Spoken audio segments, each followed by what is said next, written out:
අපි කලින් දවසේ කතා කරා ජීව විද්‍යාවේ දියුණුවට ආලෝක අන්වීක්ෂයේ කාර්යභාරය ගැන. නමුත් ආලෝක අන්වීක්ෂය කියන අන්වීක්ෂය අපිට ජීව විද්‍යාව යම්කිසි දුරක් දක්වා තමයි ඔසවා ගන්න පුළුවන්. ඉතින් එහාට ජීව විද්‍යාවේ බොහෝ සූක්ෂම තැන් හොයාගෙන යන ආලෝක අන්වීක්ෂය ප්‍රමාණවත් නැහැ. ඒ කියන්නේ ආලෝක අන්වීක්ෂයේ විශාලනය සීමා සහිත තත්වයකට විශාලනයට වඩා ගොඩක් වැදගත් වෙන්නේ ගොඩක් සියුම් ව්‍යුහ දකින්න මොකක්ද? අන්වීක්ෂයේ මොන ලක්ෂණයද ගොඩක් වැදගත් වෙන්නේ? ගොඩක් සියුම්, ඒ කියන්නේ ඇහැට නොපෙනෙන ගොඩක් දේවල් දකින්න අපිට වැදගත් වෙන්නේ අන්වීක්ෂයක විවේචන බලය. මොකක්ද විවේචන බලය කියන්නේ? ඔව්. එකිනෙකට ලං වෙලා තියෙන වස්තු දෙකක් ඒවා වෙන් කරලා හඳුනා ගන්න දෙන්නේ හැකියාව. ඒකට ආලෝක අන්වීක්ෂයේ එම විවේචන බලය කීයක් වගේ තිබුණේ? ආලෝක අන්වීක්ෂයේ විවේචන බලය 0.2යි නෝන මයික්‍රෝමීටර 0.2ක් වගේ. එතකොට මේ මයික්‍රෝමීටර 0.2කට වඩා පොඩි දේවල් එතකොට ආලෝක අන්වීක්ෂය බලන්න බෑ. උදාහරණයක් සෛලය ඇස්සේ තියෙන උපසෛලීය සංඝටක. ඊටම කුඩා සෛලීය ඉන්ද්‍රිකා. ඒ කියන්නේ මයිටොකොන්ඩ්‍රියා, රයිබෝසෝම, අන්තර්ප්ලාස්මීය දාලිකා අනේ වගේ දේවල් මේට වඩා කුඩායි. ඒකට ඒ වගේ කුඩා දේවල් දකින්න අපිට ආලෝක අන්වීක්ෂය කරන්න බෑ. එතකොට ආලෝක අන්වීක්ෂය කොච්චර උත්සාහ කළා මේට වඩා විවේචන බලයක් ගන්න එහෙම ගන්න බෑ. ඇයි ගන්න බැහැ?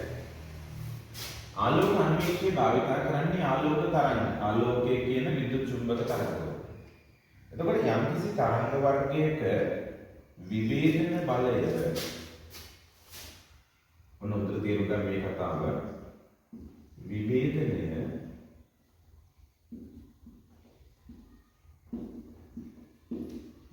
බලය කියන එක මෙන්න අන්වීක්ෂ වර්ගය තුළ භාවිතා කරන කිරණ වර්ගයේ තරංග ආයාමයට. මොකද තරංග ආයාමය කියන්නේ මේ තරංගයක තියෙන එක සමාන කම්පන ස්වභාවයක් වෙන්න ළඟම තියෙන අංශ දෙකක් අතර දුර. තරංග ආයාමය. නැත්නම් ශීර්ෂ දෙකක් නිම්න දෙකක් අතර දුර කියලා අපි කියන්නේ. ඒතර මේකට කියන්නේ අපි ලැම්ඩා නැත්නම් තරංග ආයාමය. තරංග ආයාමයේ වැඩි වෙන විභේදන බලය මොකක්ද වෙන්නේ? අඩු වෙනවා. තරංග ආයාමය වැඩි වෙනකොට විභේදන බලය අඩු වෙනවා. ඉතින්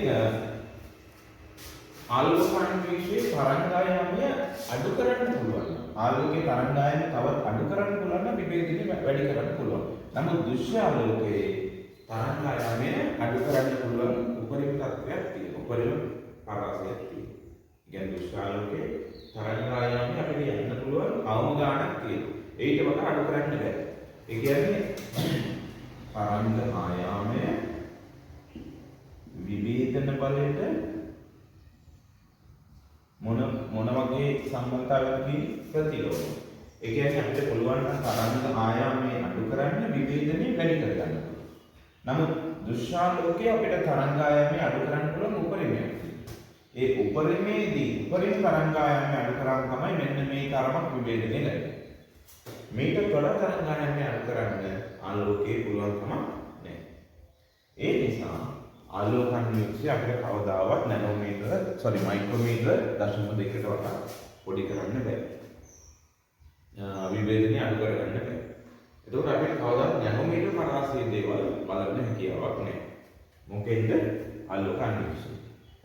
ඒ නිසා විද්‍යාඥයෝ කල්පනා කරා මේකට වඩා තරංග ආයාම අඩු. මේ ආලෝකයට වඩා තරංග ආයාම අඩු කිරණ වර්ගයක් නැද්ද කියලා අන්වීක්ෂය සඳහා යොදා. එතකොට අපිට ගන්න පුළුවන් එකම දේ තමයි සාමාන්‍යයෙන් අපි ගන්න මොනවද?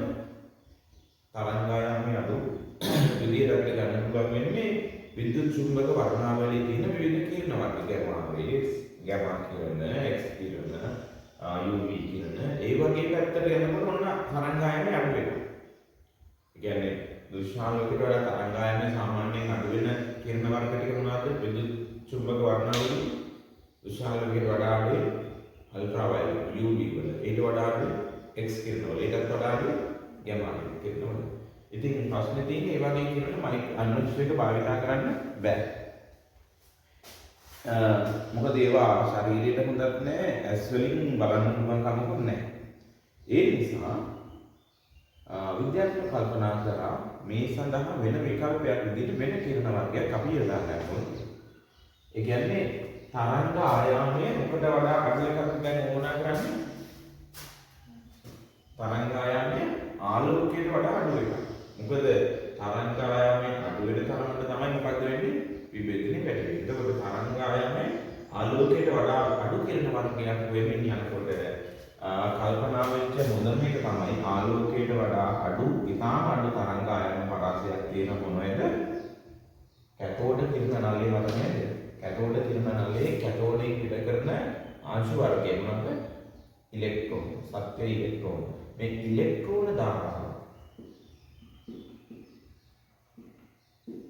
ඉලෙක්ට්‍රෝන ධාරාවක් ගත්තම එම ඉලෙක්ට්‍රෝන ධාරාවේ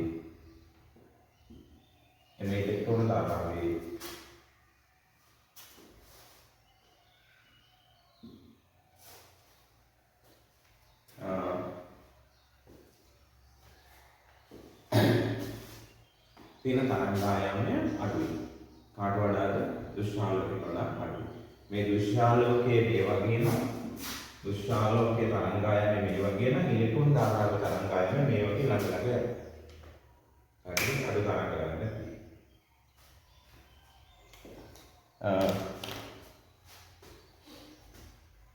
එතකොට අන්වීක්ෂණ ඉපදවන්න මොකද කරේ? මෙම ආලෝකයේ වෙනුවට ඉලෙක්ට්‍රෝන ධාරාවක් යොදාගෙන අන්වීක්ෂණ ඉපදවන්න පුළුවන් කියන සංකල්පය විද්‍යාඥයෝ කල්පනා කරන්න ගත්තා. අන්න එහෙම කරලා ඉලෙක්ට්‍රෝන ධාරාවක් යොදාගෙන හදපු අන්වීක්ෂයක් නිර්මාණය වුණා ඊට පස්සේ. ඒ අන්වීක්ෂයට අපි කියන මොකක්ද කියලාද? ඉලෙක්ට්‍රෝන අන්වීක්ෂය කියලා. ඉලෙක්ට්‍රෝන අන්වීක්ෂය. උදේ ඉලෙක්ට්‍රෝන අන්වීක්ෂයෙන් තියෙනවා ආලෝක අන්වීක්ෂයට හාත්පසින්ම වෙනස් වන විශාලනයක් සහ විභේදනයක්. මට කියන්න ආලෝක අන්වීක්ෂයේ විශාලනය කියන විභේදනය කියන උපරිමයක් පුළුවන්. ආලෝක අන්වීක්ෂයේ විශාලනය උපරිමය 10 වතාවක් විතර තමයි යන්නේ. නමුත් ඉලෙක්ට්‍රෝන අන්වීක්ෂයේ ප්‍රායෝගිකව කොච්චරක් යන්න පුළුවන්ද බලන්න හිතා ගන්නත් බෑ. මේ අඩු තරංග ආයාම සහිත ඉලෙක්ට්‍රෝන ධාරාවක් අන්වීක්ෂයේ ලා ගැනීම නිසා මෙන්න මේ තරම් කොච්චරද? පහ වැඩි කිරීම 10 5යි ගුණයක්.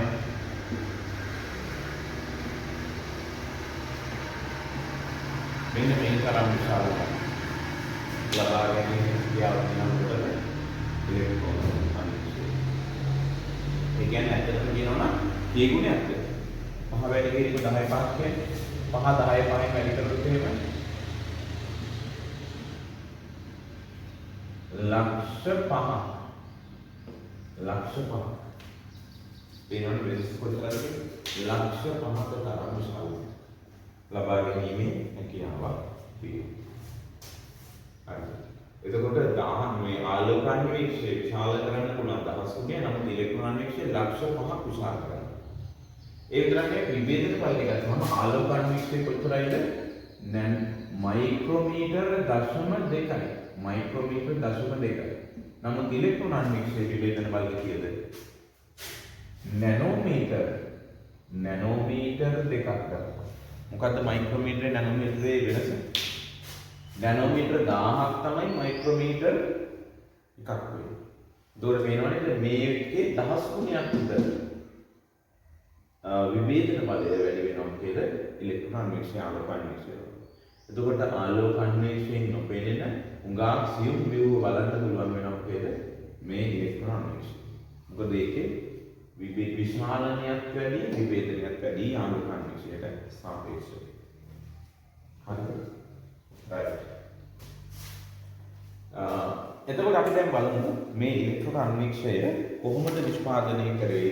මේක ව්‍යුහය කොහොමද මේකේ ඇතුලේ තියෙන කොටස් මොනවාද මේක ක්‍රියා කරන්නේ කොහොමද කියන එක අපි දැන් බලමු. මේකේ රූප සටහන් එක.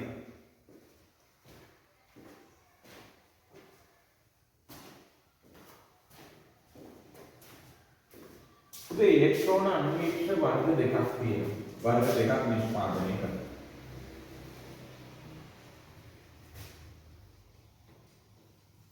ඉලෙක්ට්‍රෝන අන්වීක්ෂ වර්ග දෙකක් තියෙනවා. මොනවාද වර්ග දෙක? එකක් තමයි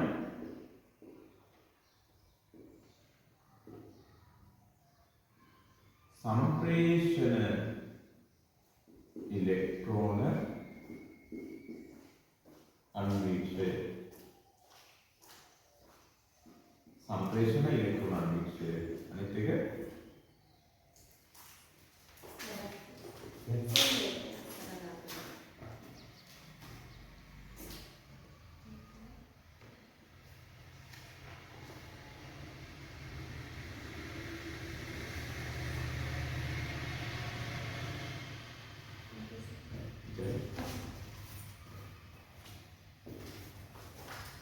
इलेक्ट्रॉन अन्वीक्षय देखा ये करते हैं संप्रेषण इलेक्ट्रॉन अन्वीक्षय अंत एक परिलोकन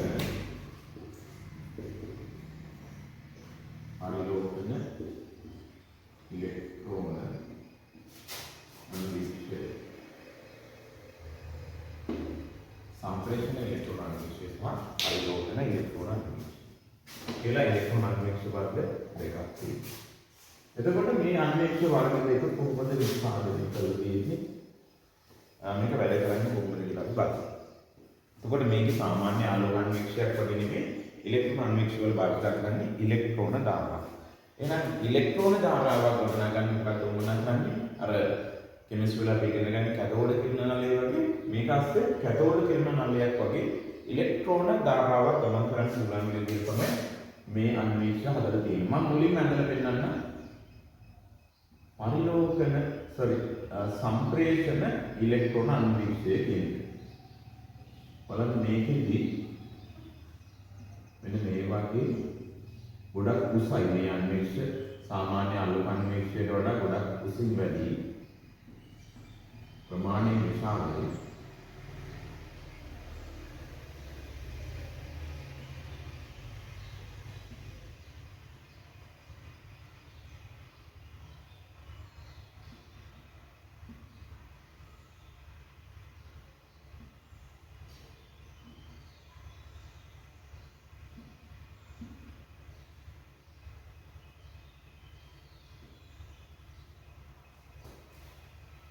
එතකොට මේකේ මේ මුදුනේ ඉලෙක්ට්‍රෝන ධාරාවක් ආරම්භ කරන්න පුළුවන් විදිහට මොකක්ද තියෙන්නේ? කැතෝඩයක් තියෙනවා. කැතෝඩය. අපි දන්නවනේ සාමාන්‍ය කැතෝඩ තුනවල ඉලෙක්ට්‍රෝන පිට කරන්නේ කොතනින්ද? කැතෝඩ ඉන්නේ. ඒක කැතෝඩයක් තියෙනවා. ඒ කැතෝඩෙන් පිට කරන ඉලෙක්ට්‍රෝන ධාරාව හසුරුවන්න මොනවද තියෙන්නේ? सामान्य काचने තියෙන්නේ ආලෝක අන්වීක්ෂය නම් වීදුරු කාචනේ තියෙන්නේ නමුත් ඉලෙක්ට්‍රෝන අන්වීක්ෂය තියෙන්නේ මොනවද විද්‍යුත් චුම්බක කාච තමයි තියෙන්නේ. එතකොට මෙතනින් කොහොම ඉලෙක්ට්‍රෝන ධාරාව පිට කරනකොට ඒ පිට කරන ධාරාව මෙන්න මේ විද්‍යුත් චුම්බක කාච මගින් ඔය වගේ ලස්සනට හසුරවනවා. හසුරවලා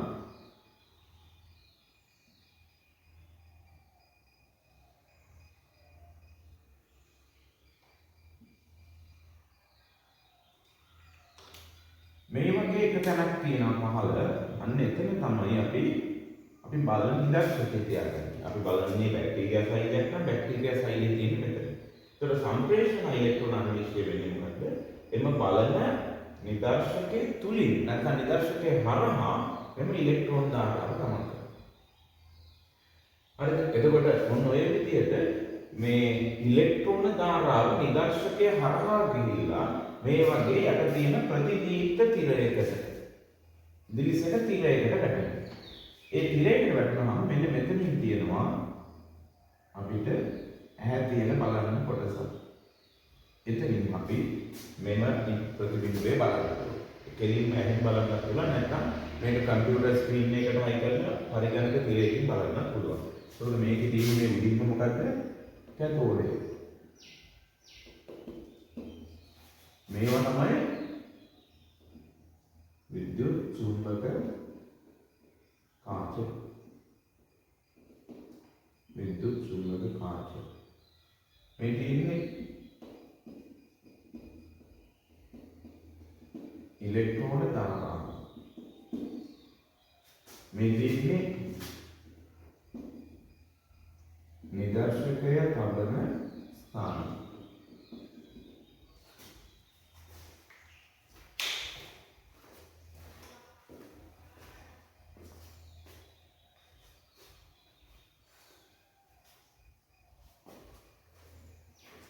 නිදර්ශකයේ තබන ස්ථාන. මේ පහළින්ම තියෙන්නේ මෙන්න මෙතන තමයි නිදර්ශකයේ තියන්නේ. මේ පහළ තමයි ප්‍රතිදීප්ත තිරය.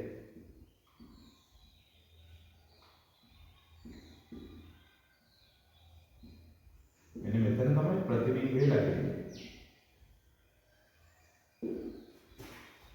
හරි.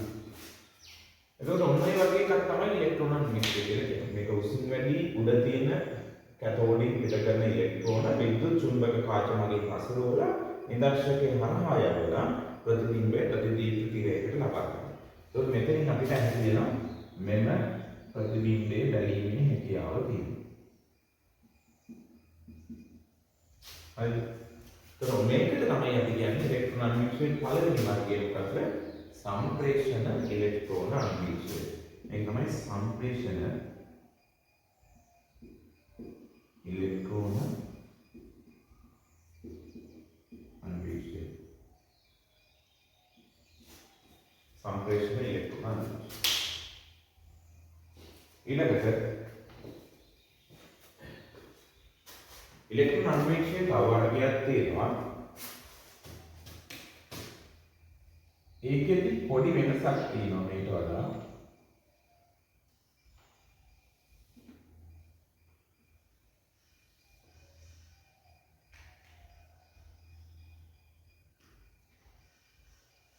සංකල්පය තමයි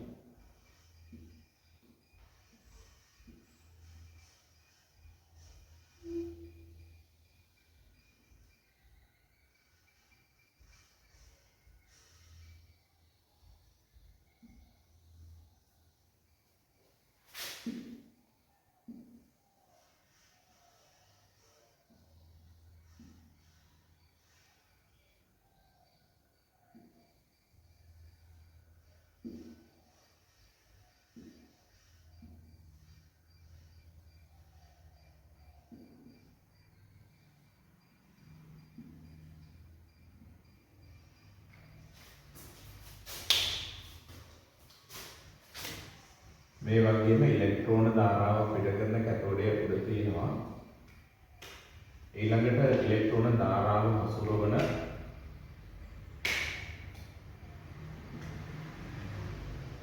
විද්‍යුත් චුම්බක කාච තියෙනවා. මේ අන්තිමයේ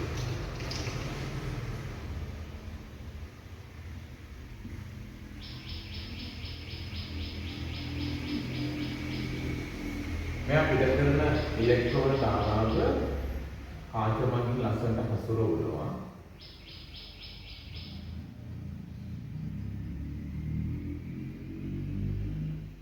හැබැයි මේකෙදි තියෙන වෙනස තමයි මේ ඉලෙක්ට්‍රෝන ධාරාව නිදර්ශකය තුලින් යන්නේ නැහැ. නැත්නම් නිදර්ශකය හරහා විනිවිද යන්නේ නැහැ. ඒ වෙනකොට මොකද වෙන්නේ? රත්රන් ආලේපිත නිදර්ශකයක් තමයි ගන්න. බැක්ටීරියා සෛලය බලනවා නම් බැක්ටීරියා සෛලය රත්රන් ආලේප කරලා තමයි මෙම අන්වික්ෂය මගින් නිරීක්ෂණයට යොදාගන්නේ. ඒ රත්රන් ආලේපිත නිදර්ශකයේ අපි මෙන්න මේ වගේ යම් පුෂ්ඨයක් මත අලවලා තියෙනවා.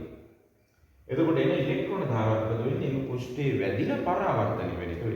මේ වගේ නිදර්ශකයන් හරහා යන්නේ නැහැ. වැදිලා පරාවර්තනය වෙනවා. ඒ පරාවර්තනය වෙලා මොකක්ද වෙන්නේ?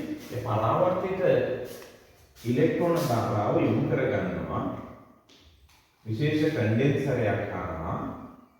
මොකටද? මේ වගේ පරිගණක තිරයක. ඉලෙක්ට්‍රෝන ධාරාව අපි කන්ඩෙන්සරයක් කරනවා ගන්නවා මේ වගේ පරිගණක තිරයක. එතකොට අපි සාමාන්‍යයෙන් මෙම ඉලෙක්ට්‍රෝන අන්වික්ෂය කිසිසේත්ම නිදර්ශන මේ ප්‍රතිබිම්බය ඍජුව ඇහෙන් බලන්නේ නැහැ. මොකක් කරාද බලන්නේ? පරිගණක තිරයක් කරා තමයි බලන්නේ. මෙතනදි වෙන්නේ පරිලෝකන ඉලෙක්ට්‍රෝන අන්වීක්ෂයේදී හැමතිස්සෙම නිදර්ශකයේ මතුපිට පෘෂ්ඨයේ ඉලෙක්ට්‍රෝන ධාරාව වැඩිලා පරාවර්තනය වෙන එක වෙන්නේ. ඒ නිසා මේ පරිලෝකන ඉලෙක්ට්‍රෝන අන්වීක්ෂය කියන එකෙන් අපිට බලන්න පුළුවන් මේ මොනවද? නිදර්ශකවල මතුපිට පෘෂ්ඨ පමණයි. මතුපිට පෘෂ්ඨ බැක්ටීරියා සෛලයක මතුපිට පෘෂ්ඨය. ශාක සෛලයක සත්ව සෛලයක මතුපිට පෘෂ්ඨය. සෛලින්ද්‍රිකා මතුපිට පෘෂ්ඨය තමයි බලන්න පුළුවන්. නමුත් මේකට පරිලෝක සම්ප්‍රේෂණ ඉලෙක්ට්‍රෝන අන්වීක්ෂණය නෙමෙයි යා නිදර්ශකයේ හරහා ආලෝකය යනවා. ආලෝක නෙමෙයි ඉලෙක්ට්‍රෝන ධාරාව යනවා. නිදර්ශකයේ හරහා ඉලෙක්ට්‍රෝන ධාරාව යන නිසා මේ සම්ප්‍රේෂණ ඉලෙක්ට්‍රෝන අන්වීක්ෂණයට පුළුවන් වෙනවා මොනවාද? සෛලවල අභ්‍යන්තර ව්‍යුහ බලන්න. අභ්‍යන්තර ව්‍යුහ බැලීමේ තමයි මේක හදලා තියෙන්නේ. පැහැදිලිද? right. එතකොට මේක තමයි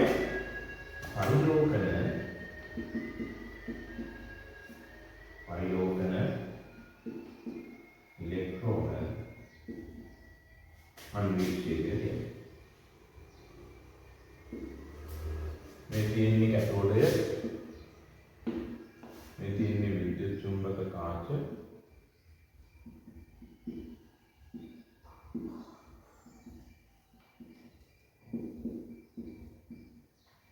මේ තියෙන්නේ ඉලෙක්ට්‍රෝන ධාරාව.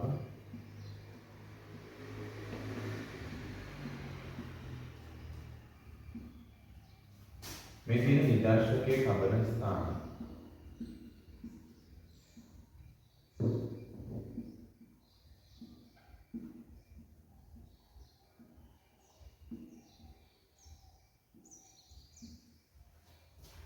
මේකට කන්ඩෙන්සර් එක කියලා කියනවා.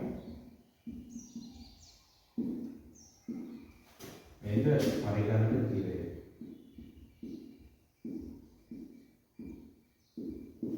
මේ වගේ පරිගණක තිරයක් මතක යොමු කරලා තමයි මේ පරිලෝකන ඉලෙක්ට්‍රෝන අන්වීක්ෂණයෙන් අපි බලන නිදර්ශකයක් බලන්නේ. right. එතකොට මේ මෙන්න මේ විදිහට ඉලෙක්ට්‍රෝන අන්වීක්ෂ වර්ග දෙකක් තියෙනවා. ඒ ඉලෙක්ට්‍රෝන අන්වීක්ෂ වර්ග දෙකේ දල ව්‍යුහ මේවා රෝග සරණ අඳින්න ඕනේ නැහැ. මේකේ දල ව්‍යුහේ තේරුම් අරගෙන ඊට පස්සේ මේකේ මේ අන්වීක්ෂ වර්ග දෙක ක්‍රියාත්මක වෙන්නේ කොහොමද? සම්ප්‍රේෂණ ඉලෙක්ට්‍රෝන අන්වීක්ෂයෙන් අපි සෛලවල අභ්‍යන්තර ව්‍යුහ බලන්න පුළුවන් වෙන්නේ මොකක් හින්දාද? මොකද ඒකේ තියෙන මේ ඉලෙක්ට්‍රෝන ධාරාව මෙන්න මේ වගේ නිදර්ශකයේ තුලින් යන නිසා තමයි අපිට මේ සම්ප්‍රේෂණ ඉලෙක්ට්‍රෝන අන්වීක්ෂයේ නිදර්ශකවල ඇතුළත අභ්‍යන්තර ව්‍යුහ බලන්න පුළුවන්. ඊළඟට පරිලෝකන ඉලෙක්ට්‍රෝන අන්වීක්ෂයේ නිදර්ශකයේ මත වැදිලා ඉලෙක්ට්‍රෝන පරාවර්තනය කරන නිසා තමයි ඒකෙන් අපිට පුළුවන් වෙනවා නිදර්ශකවල මතුපිට පෘෂ්ඨ නිරීක්ෂණය කරන්න. right. එතකොට ඔන්න ඔය විදිහට අපි දැනගන්න ඕනේ තල වශයෙන් මේ අන්වීක්ෂ වර්ග දෙකේ ව්‍යුහය සහ ඒවැ කෘත්‍යයන් මොනවද කියලා. හරි. right.